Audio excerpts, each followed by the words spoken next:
축구를 생각해봅니다. 안녕하세요, 김현희 축구학입니다. 오늘 제가 준비한 이야기는 이번 라운드 빅매치인 첼시와 토트넘 경기입니다. 양 팀은 최근 리그에서의 경기 흐름이 상반된 모습을 보였지만 앞서 카라바오컵에서 만난 두 경기 동안 첼시가 완승을 거두었습니다. 또 경기 결과 외에도 두 감독의 지략 대결에서도 투엘이 더 완성도 있는 모습을 보였기 때문에 콘테 입장에선 좋지 못한 흐름을 이 경기를 통해 끊어낼 필요가 있었던 경기였습니다. 그래서 투엘은 안 좋은 리그 흐름을 끊기 위함에 변화를 주고 콘테는 첼시를 상대로 연패를 끊어내기 위함에 각각 다른 전술 플랜을 들고 나왔습니다. 두 감독이 준비한 포메이션을 보면 첼시는 기존의 3-4-3 포메이션을 자주 활용했지만 킥오프 전까지 들려왔던 소식으로는 4-2-2-2 포메이션이었지만 실질적으로 4-3-3이었다고 봐야 했습니다. 반대로 토트넘도 백3를 기반으로 3-5-2 포메이션을 선보일 것처럼 보였지만 플랫형 4-4-2 포메이션으로 경기를 준비했다고 봐도 무방했습니다. 먼저 첼시의 후방 빌드업은 4-1 형태로 이루어졌습니다. 첼시는 좌측면보다 우측면을 공격적으로 활용했는데요. 사리의 위치에 따라 첼시가 약간 백3처럼 보일 수 있었지만 백4 라인의 좌측 풀백 역할이었습니다. 또 우측에 있던 아스플리쿠에타까지 후방 빌드업 상황에서는 낮은 포지셔닝을 보이면서 전체적으로 5명의 선수가 W자 형태로 위치된 포지셔닝을 볼 수 있었는데요. 첼시가 이전에 백3에 2명의 미드필더를 세울 땐 수비라인 앞에서 2명의 미드필더가 위치해 있었기 때문에 미드필더들이 움직임을 넓게 가져갈 필요가 없었습니다. 하지만 조르지뉴만 원볼란치로 위치하게 되면서 조르지뉴는 볼 받는 포지셔닝을 수비라인 앞에서 폭넓게 가져가야 했는데요. 특히 이런 움직임은 조르지뉴가 가장 잘할 수 있는 역할이기도 했습니다. 그래서 양쪽 풀백들이 넓게 위치하면 첼시는 측면에서 3명의 숫자 선수를 보유할 수 있었습니다. 다만 토트넘이 4-4-2 플랫 수비 형태를 보이면서 앞에 있는 투톱이 첼시의 센터백이 조르지뉴에게 패스하는 루트를 양쪽에서 차단하고 세세뇽과 도어티는 윙어 위치에서 첼시의 빌드업이 풀백에 연결될 경우 넓게 이동해서 두 가지 수비 의미를 보일 수 있게 만들었습니다. 첫 번째는 단순히 풀백을 압박하는 포지셔닝이었고 두 번째는 풀백이 조르지뉴에게 가는 패스 루트를 차단하는 것이었습니다.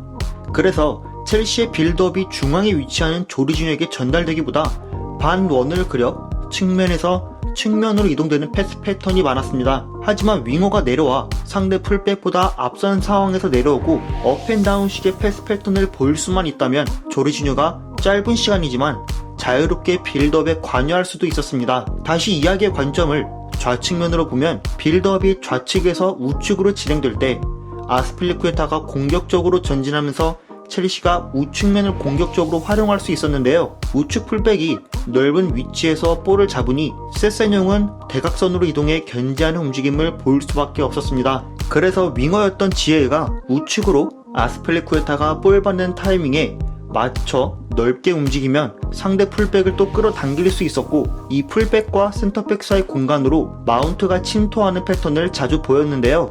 이번 경기에서 마운트의 터치맵과 히트맵을 봐도 측면 쪽에 집중되어 있는 모습을 볼 수 있었습니다. 이렇게 우측면 공간을 공략하고 마운트가 바깥쪽에서 크로스를 해주면 반대편에 있는 오도이는 안으로 좁혀 들어오고 코바치치는 페널티 박스 안으로 들어와 마무리해줄 선수의 숫자를 루카쿠까지 포함해 늘려야만 했습니다. 만약 루카쿠를 제외한 남은 2명 중 특히 오도이가 늦게 들어온다면 루카쿠만 집중 견제받는 상황이 생기기 때문에 오도이가 지속적으로 들어와야만 했습니다. 여기서 코바치치도 들어와야만 안정적으로 페널티 박스 안에서 마무리해줄 수 있는 선수 숫자가 유지되지만 코바치치는 중원에서부터 올라오는 이동 동선이 멀기 때문에 최소한 2명의 숫자라도 유지해주는 게 필요했습니다.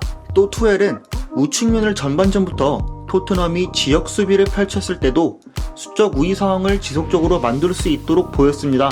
토트넘은 4-4-2 플랫형 수비를 보이고 있고 벤 데이비스와 세세뇽이 지에우와 아스플리쿠에타를 견제하는 상황이 보여졌지만 세세뇽은 수비 라인으로 내려가 측면을 담당했던 수비수 역할도 보였기 때문에 지에가 높게 전진해서 세세뇽이 수비 라인으로 내려간다면 마운트나 아스플리쿠에타가 측면에 있는 지에의 옆 공간으로 이동해서 수적 우위 상황을 잘 살려 크로스하는 상황을 만들 수 있었습니다. 특히 이 상황에서 세세뇽이 측면으로 내려가는 수비 타이밍이 늦어진다면 측면에 있는 선수에게 프리한 상황까지 내줄 수 있는 상황이었기 때문에 토트넘은 좌측면 수비가 어려울 수밖에 없었고 호이비에르가 넓게 움직여 협력 수비해주는 움직임이 꼭 필요했습니다. 그래서 첼시의 첫 번째 득점 상황을 보면 좌측면에서 우측면으로 오도이가 드리블하고 패스해주는 상황에서도 우측면에서는 수적 우위 상황을 점하고 있으니 세세뇽이 어느 한쪽으로도 선택하기 어렵고 호이비에르를 기다려야 하는 상황이 발생됐습니다. 반대로 첼시가 우측면 공간을 전반전부터 잘 활용했지만 조금 더 빠른 타이밍에 공격을 전개해야 토트넘이 수비 진영을 갖추기 전에 파이널 서드로 공을 효과적으로 보낼 수 있었습니다. 반면 우측면을 마운트가 넓게 이동하거나 링커 역할을 수행했다면 좌측면은 코바치치가 폭넓게 움직여야 했습니다. 기본적으로 마운트는 윙어 역할도 할 수 있는 선수고 워낙 안으로 파고드는 움직임을 보일 줄 아는 선수이기 때문에 우측면을 더 위력적으로 보일 수 있도록 만들었지만 코바치치는 대각선으로 넓게 이동해서 상대 미드필더를 유인하면 오도이가 넓게 위치했을 때 안으로 들어올 수 있는 공간을 만들어주거나 오도이가 코바치치를 활용해 이타적인 플레이를 통해 안으로 들어올 수 있도록 만드는 것이 좌측면의 핵심이었습니다.